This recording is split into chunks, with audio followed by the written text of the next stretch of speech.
દેશની સીમાઓ માતાના વસ્ત્ર સમાન છે. તેનું રક્ષણ કરવું દરેક ભારતીયની ફરજ છે.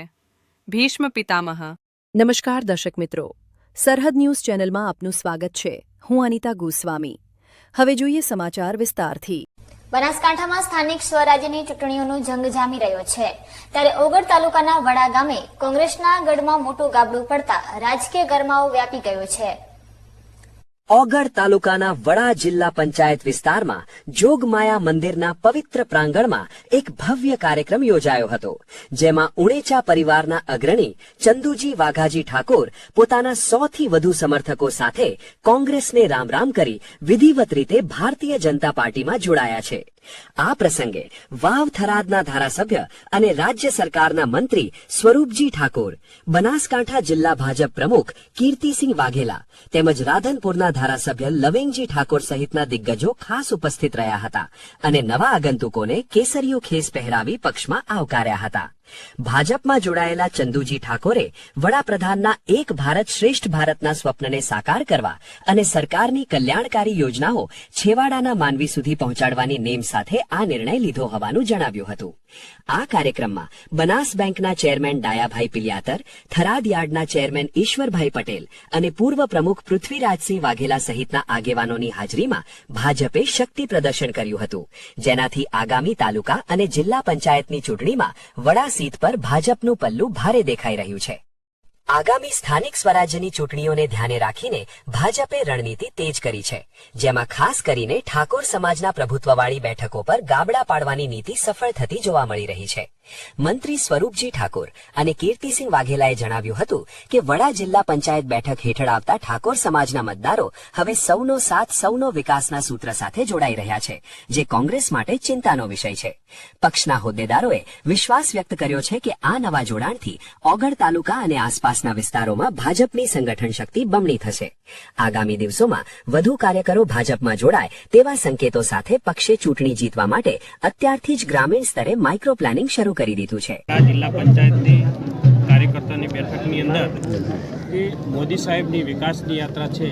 એ યાત્રાની અંદર હમણે થોડા સમય પહેલાં પણ વિધાનસભાની અંદર પણ હજારો કાર્યકર્તાઓ જે મોદી સાહેબના વિઝન અને ભૂપેન્દ્રભાઈની સરકાર જ્યારે વિકાસની યાત્રા ચાલતી હોય અને વિકાસના કામો થતા હોય તે જોઈ અને કાર્યકર્તાઓ સ્વયંભૂ સામેથી આ ભારતીય જનતા પાર્ટીની અંદર જોડાઈ રહ્યા છે. એ જ રીતે આજે કાંકરેજની અંદર પણ જે વર્ષોથી કોંગ્રેસની અંદર અને મોટું નામ કહેવાય એવા સીવી ઠાકોર એમની મોટી બધી સંખ્યાની મોટા જન્મદિનની અંદર એ પણ આજે આ ભારતીય જનતા પાર્ટીની અંદર જોડાયા છે. એટલે એમને હું ખૂબ ખૂબ અભિનંદન પાઠવું છું કે જે મોદી સાહેબનું વિઝન છે એ વિકસિત ભારત બનાવવાનું એ વિઝનની અંદર અને વિકાસની યાત્રાની અંદર જોડાણા છે. એટલે એમને ખૂબ ખૂબ અભિનંદન પાઠવું. વડા જિલ્લા પંચાયત કાર્યકર્તા બેઠક આજે જોગમાયા માતાજીના સાનિધ્યમાં યોજાઈ છે, જેમાં અમારા રાજ્ય સરકારના મંત્રી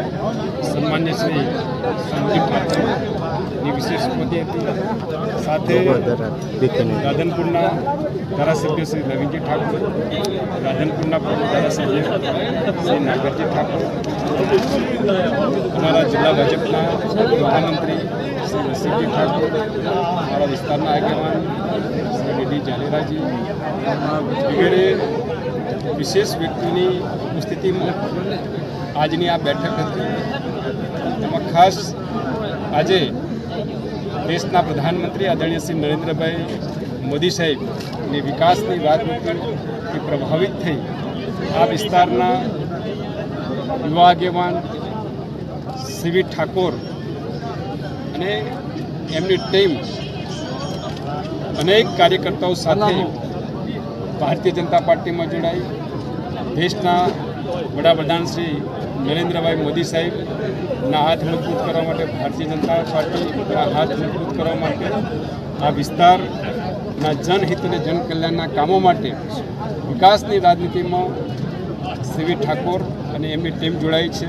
એમને હું ભારતીય જનતા પાર્ટીમાં આવકારું છું, શુભકામનાઓ પાઠવું છું કે મોદી સાહેબના નેતૃત્વની અંદર આ વિસ્તારનો વિકાસ દિન પ્રતિદિન વધારે થાય એ માટે આ વિસ્તારના સૌ ભારતીય જનતા પાર્ટીના કાર્યકર્તાઓ આ વિસ્તારની અને જાહેર જનતા સાથે મળી અને આપણે સૌ વિકાસની રાજનીતિમાં જોડાઈએ. હું ભારતીય જનતા પાર્ટીના વિશ્વ નેતા એવા મોદી સાહેબના વિઝનથી આ વિસ્તારના જે વિકાસથી વંચિત છે એમની મોદી સાહેબની પ્રેરણાથી ભારતીય જનતા પાર્ટીના હાથ મજબૂત કરવા, મોદી સાહેબના હાથ મજબૂત કરવા અને આ વિસ્તારનો વિકાસ ખૂબ મોટા પ્રમાણમાં થાય એ આશયથી જોડાણું છું. હમણાં કોઈ કે બધાને અભણ કહ્યું એ બાબત ઉપર હું પાર્ટી લેવલે કોઈ વાત કરવા માગતો નથી, પરંતુ હું મોદી સાહેબના જે ભારત દેશના હિન્દુ રાષ્ટ્ર બનવા જઈ રહ્યો છું એના સાક્ષી બનવા માટે હું ભારતીય જનતા પાર્ટીમાં જોડાણું છું. સતત અત્યાર સુધી કોંગ્રેસમાં કામ કર્યું છે, હવે જ્યારે ચૂંટણીઓ આવી છે કેવી રીતે ગ્રાઉન્ડ ઉપર જશો? કોંગ્રેસ પાર્ટીની હું અહીંયા કોઈ વાત કરવા માગતો નથી, કારણ કે કોંગ્રેસ પાર્ટી એ પરિવારવાદ સિવાય કોંગ્રેસ પાર્ટીમાં કોઈ વાત છે જ નહીં.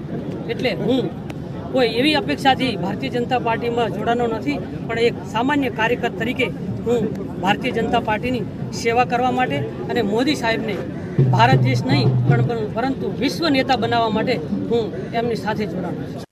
સ્થાનિક સ્વરાજ્યની ચૂંટણીના ટાણે જ વડા પંથકમાં કોંગ્રેસના જૂના જોગીઓનું ભાજપમાં ભળવું એ વિપક્ષ માટે મોટો ફટકો સાબિત થઈ શકે છે. સત્તાધારી પક્ષે જ્ઞાતિગત સમીકરણો અને વિકાસના એજન્ડાને જોડીને જે રીતે જનસંપર્ક વધાર્યો છે તેનાથી આવનારી ચૂંટણીના પરિણામો અત્યારથી જ રસપ્રદ બની ગયા છે.